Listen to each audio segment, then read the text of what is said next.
Hello అండి. ఈరోజైతే మీకోసం ఫ్రంట్ పార్ట్ అసలు డాట్స్ ఎంత దూరం పెట్టాలి? ఎలా వేయాలి? ఎలా వేస్తే కప్పులాగా నిలబడుతుంది అనేది చాలా వివరంగా చెప్తాను చూడండి. చూసారా అదొక సిల్క్ క్లాత్ కానీ ఎంత పర్ఫెక్ట్‌గా కప్ అనేది నిలబడిందో దీని యొక్క కటింగ్ అయితే చూద్దాం. మీరు ఫస్టు బ్యాక్ పార్ట్ మొత్తం తీసేసుకుంటారు కదా! తర్వాత హ్యాండ్స్ కూడా తీసేసిన తర్వాత ఇలా బ్యాక్ పార్ట్‌ని తీసుకొని బ్యాక్ పార్ట్‌ని ఏం చేస్తారంటే ఒక 2 ఇంచులు పైకి ఫోల్డింగ్ వేయండి. ఫోల్డింగ్ వేసి మొత్తం బ్యాక్ పార్ట్ ఎలా అయితే ఉందో అలాగే ఫ్రంట్ పార్ట్‌కి మొత్తంగా మార్కింగ్ చేసేసేయండి.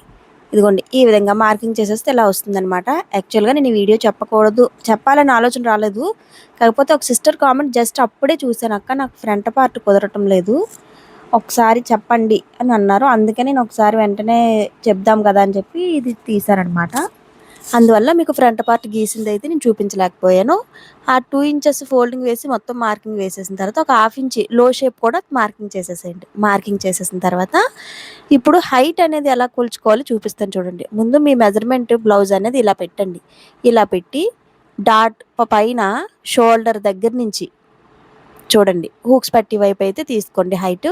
షోల్డర్ దగ్గర నుంచి మనం షేప్ బెల్ట్ ఎక్కడ వరకైతే ఉందో, కింద వరకు కాదు. మన డాట్ ఎక్కడికైతే పూర్తయిందో అక్కడికనమాట. మరొకటి మీరు మెజర్‌మెంట్ చూసేటప్పుడు సాగదీయకండి బ్లౌజ్‌ని. జస్ట్ అలా పెట్టండి మాత్రమే. ఇలా చూసుకోండి ఒక్కసారి హైట్ అనేది మన డాట్ వరకు మాత్రం హైట్ అనేది చూసుకోండి. ఇంకా మీకు డౌట్ ఉంటే మాత్రం ఒక్కసారి మళ్ళీ ఓన్లీ హూక్స్‌లు పట్టీ వైపేనండి. నేను ఎలా చూపిస్తున్నానో ఒకసారి చూడండి. పైన హాఫ్ ఇంచి షోల్డర్ జాయింట్‌కని వదిలేసేయండి. అక్కడేమో మనం ఇప్పుడు మెజర్‌మెంట్‌కి వేసుకునే జాకెట్ ఇలా పెట్టండి. పెట్టి ఇక్కడ అస్సలు సాగదీయకూడదండి. అసలు సాగదీయకుండా జస్ట్ అలా పెట్టండి. ఈ విధంగా మార్కింగ్ పెట్టి అండ్ 6 ఇంచ్ ఖర్చుకైతే మార్కింగ్ పెట్టేసేయండి. మీకు అర్థమైంది కదా! మీరెలా తీసుకున్నా పర్లేదు. హైట్ ప్రకారం తీసుకున్నా పర్లేదనమాట. ఈ విధంగా మార్కింగ్ అయితే చేసేసుకోండి. ఖర్చు పైన హాఫ్ ఇంచ్ ఖర్చుండాలి. కింద హాఫ్ ఇంచ్ ఖర్చుండాలండి. అండ్ దీని యొక్క నెక్ ఎలా పెట్టాను అనేది నేను ఆల్రెడీ షార్ట్స్‌లో అప్‌లోడ్ చేశాను. ఎవరైనా చూడకపోతే ఒకసారి చూసేసేయండి. Green colour blouse. ఇదిగోండి. ఈ విధంగా అయితే మొత్తంగా మార్కింగ్ వేసేసుకోండి. అయితే మరొక బేసిక్ పాయింట్ అండి ఇక్కడి నుంచి మనకి డాట్స్ అనేవి దూరం ఎంత తీసుకోవాలి అంటే 2.5 ఇంచుల వరకు తీసుకోండి.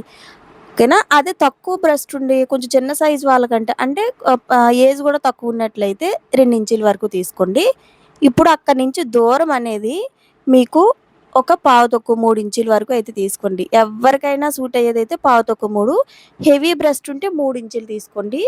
అదే విధంగా మీకు సూదిగా వద్దు, కొంచెం ఫ్లాట్‌గా కావాలి అంటే డాట్ అనేది దాని మధ్యన దూరం ఒక 2 ఇంచి ఉంటే సరిపోతుంది. 2, 2 ½ అంటే సూదిగా వద్దు అనుకుంటే మాత్రం 2.5 ఇంచుల వరకు అయితే తీసుకోండి. ఇప్పుడు ఈ కింద నుంచి మీదకి ఒక 1 ½ ఇంచి వరకు హైట్ అనేది తీసుకోండి. ఈ 1 ½ ఇంచ్ అనేది ప్రతి ఒక్కరికి కామనేనండి. ఒకవేళ మీకు హూక్స్ పట్టి పొడవుగా కావాలి అనుకుంటే మాత్రం కొంచెం 1 ఇంచ్ వరకు అయితే పెట్టుకోండి. ఇప్పుడు నేను ఎలా అయితే మార్కింగ్ చేస్తున్నానో అలాగే మార్కింగ్ చేసుకోండి. ఇక్కడి నుంచి ఇక్కడికొచ్చేసరికి క్రాస్‌గా అయితే లైన్ కొట్టాలి. ఇలా కొట్టడం వల్ల మనకి చూడండి హూక్స్ థ్రెడ్ పెట్టుకునేటప్పుడు కొంత గ్యాప్ వచ్చినట్టుగా కనిపిస్తూ ఉంటుంది ఒక్కొక్కళ్ళకి బ్లౌజ్ కుదరకపోతే. ఆ గ్యాప్ లేకుండా నీట్‌గా కవర్ అవుతుందనమాట. అందుకు నెక్స్ట్ ఇక్కడికొచ్చేసరికి ఒక పావించి, అరించి వరకు సేఫ్టీ కోసం కిందకైతే మార్కింగ్ చేసుకోండి. ఎందుకు అంటే మనకి ఒకవేళ ఇన్ కేస్ బ్యాక్‌ది హైట్ ఎక్కువయ్యి, ఫ్రంట్‌ది హైట్ తక్కువైతే దాన్ని బట్టి మనం స్టిచ్ చేసేటప్పుడు చూడండి ఎవరికైనా సంక దగ్గర ఈక్వల్‌గా రాదు. అదెందుకు రాదనేది మరొక వీడియోలో అయితే చెప్తాను. అయితే ఇక్కడ ఒక బేసిక్ పాయింట్ నేనొకటి చూపించలేదండి. డైరెక్ట్‌గా గీసేసిన తర్వాత కదా మీకు వీడియో అనేది స్టార్ట్ చేశాను. అందుకని ఇక్కడ మరొక బేసిక్ పాయింట్ ఏంటి అంటే మొత్తంగా మనం మార్కింగ్ వేసుకోవడానికని బ్యాక్ పార్ట్ పెట్టుకుంటాం కదా! అప్పుడే ఏం చేస్తారంటే ఈ చివరిది ఇదిగోండి ఇక్కడ మనకి మార్కింగ్ అనేది బ్లౌజ్‌కున్నట్టు క్రాస్‌గా రాదు. ఇలా అయితే రాదు. ఇలా స్ట్రెయిట్‌గా అయితే గీయండి. మీకు సంక లూజ్ ఎంతవరకైతే ఖర్చుతో సహా తీసుకున్నామో దానికి స్ట్రెయిట్‌గా అయితే లైన్ కొట్టండి. ఎందుకు అంటే మనకి బ్యాక్ పార్ట్‌కొచ్చేసరికి నడుము తక్కువగా ఉంటుంది. కానీ ఫ్రంట్ పార్ట్‌కి బ్రెస్ట్ ఉంటుంది కనుక మనకి స్ట్రెయిట్‌గా అనేది లైన్ రావాలి. ఓకేనా అండి? ఇప్పుడు ఎలా అయితే మార్కింగ్ చేసుకున్నామో ఇది చాలా బేసిక్ పాయింట్ అండి. ఇన్ కేస్ మీకు తెలియకపోతే మాత్రం దీన్నైతే ఫాలో అవ్వండి. ఇప్పుడు ఈ విధంగా మొత్తంగా మార్కింగ్ చేసుకున్న దాని ప్రకారమే కట్ చేసేసేయండి. లో షేప్ అనేది మర్చిపోకండి. మీరు కటింగ్ అప్పుడే లో షేప్ అనేది తీసేసుకోండి. లో షేప్ తీసేసుకున్న తర్వాత మొత్తంగా ఇలా కట్ చేసుకొని వచ్చేసేయండి. అండ్ కటింగ్ చేసుకునేటప్పుడే సంక లూజు దగ్గర చిన్న కటింగ్ అనేది పెట్టేసుకోండి. చిన్న టక్ అనేది ఇచ్చేసేయండి. కటింగ్ చేయండి. అండ్ నెక్స్ట్ నేను ఈ నెక్ మీకు ఎలా కుట్టాలని చూపించడం కోసం ఇప్పుడైతే నేను కట్ చేయలేదు. ఆల్రెడీ షార్ట్‌లో అప్లోడ్ చేశాను కదా! అక్కడైతే ఒకసారి చూసేసేయండి. ఈ విధంగా ఎలా అయితే కట్ చేసుకున్నామో ఇక్కడ క్రాస్‌గా గీసాం కదా! అది కూడా సేమ్ అలానే తీసుకోవాలనమాట. ఇప్పుడు ఈ విధంగా కొంచెం కిందకైతే తీయండి. మీకు ముందే చెప్పాను కదా! ఈ విధంగా మొత్తంగా అయితే తీసుకొనొచ్చేసేయండి. తీసుకొనొచ్చేసి ఇక్కడ కూడా కంపల్సరీ కటింగ్స్ అనేవి ఇచ్చేసేయండి. మీరు మార్కింగ్ చేసేటప్పుడే, కటింగ్ చేసేటప్పుడే చిన్న చిన్న కటింగ్స్ మనం డాట్స్ ఎక్కడి నుంచి ఎక్కడి వరకు మనం వెడల్పు తీసుకున్నామో అవి కూడా చిన్న చిన్న కటింగ్స్ ఇచ్చేసేయండి. ఇప్పుడు ఏం చేస్తారంటే స్టిచ్చింగ్‌లోకి వచ్చేద్దాం. మొత్తం లైనింగ్ అండ్ మెయిన్ క్లాత్ మొత్తంగా అటాచ్ చేసేసేయండి. అటాచ్ చేసేసిన తర్వాత ఫస్ట్ మెయిన్ డాట్ దగ్గర కూడా చిన్న చిన్న కటింగ్స్ ఇప్పుడు కూడా ఇవ్వాలి. మనం మెయిన్ క్లాత్ జాయిన్ చేసిన తర్వాత కూడా. ఇప్పుడు డాట్ ఎలా వేయాలి అనేది చూపిస్తున్నాను చూడండి. కటింగ్ చేసాం కదా! ఈ కటింగ్‌కి, ఆ కటింగ్‌కి ఈక్వల్‌గా రావాలి. తక్కువ, ఎక్కువ అస్సలు రాకూడదు. కరెక్ట్‌గా కటింగ్స్ అనేవి ఎలా అయితే పెట్టుకున్నామో ఒకదాని కటింగ్ ఒక దాంట్లోకి ఇలా ఈక్వల్‌గా రావాలి. నెక్స్ట్ పైకొచ్చేసరికి షోల్డర్‌ని ఇలా మధ్యలోకి ఫోల్డింగ్ వేసేటట్టుగా ఇలా చూసారా? ఆల్రెడీ ఇలా పెట్టేసరికి మనకి స్ట్రెయిట్‌గా ఎలా అయితే వచ్చేసిందో ఇదిగోండి. గమనిస్తున్నారు కదా! ఎంత స్ట్రెయిట్‌గా వచ్చింది. ఇలా రావాలనమాట. ఇప్పుడు డాట్‌ని ఇలా పెట్టి క్రాస్‌గా వెయ్యండి. నేను ఎలా అయితే చూపిస్తున్నానో అదే విధంగా క్రాస్‌గా అయితే వేసుకొని రండి. దారం అనేది ఎగస్ట్రా ఉంచి అప్పుడు కట్ చేయండి. అది మర్చిపోకుండా.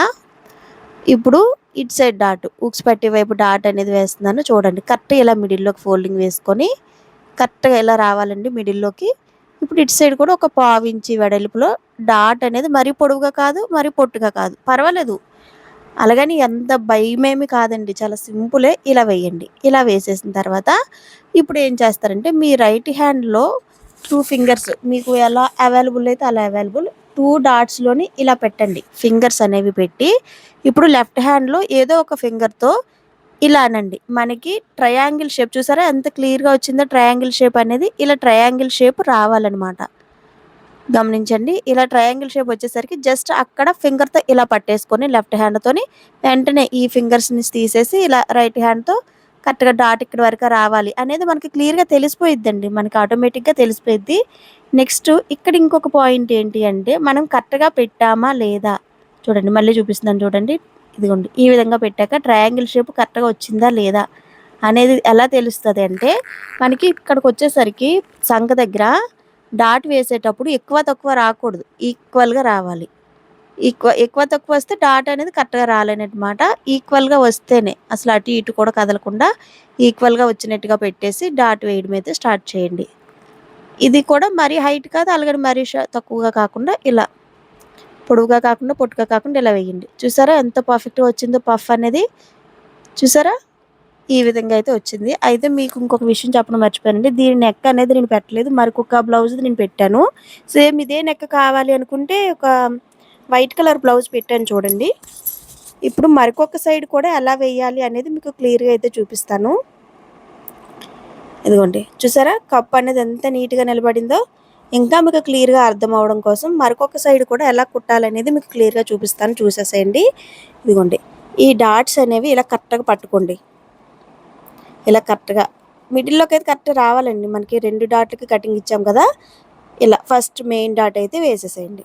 వేసేసిన తర్వాత ఇప్పుడు తాడు పట్టి వైపు కూడా డాట్ అనేది వేసేసేయండి. ఇదిగోండి. ఈ విధంగా వేసుకొని వచ్చేసిన తర్వాత ఇప్పుడు మళ్ళీ ఎలా పట్టుకోవాలో క్లియర్‌గా చూపిస్తున్నాను చూడండి. ఈ 2 ఫింగర్స్‌ని యూజ్ చేసి ఇలా పెట్టండి. ఇలా పెట్టి అండ్ లెఫ్ట్ హ్యాండ్‌తో ఏదో ఒక ఫింగర్ మనకి ట్రయాంగిల్ షేప్ చూసారా ఎంత నీట్‌గా వచ్చిందో ట్రయాంగిల్ షేప్ అనేది. ఇదిగోండి. మీకు క్లియర్‌గా వస్తుంది చూడండి ఒకసారి.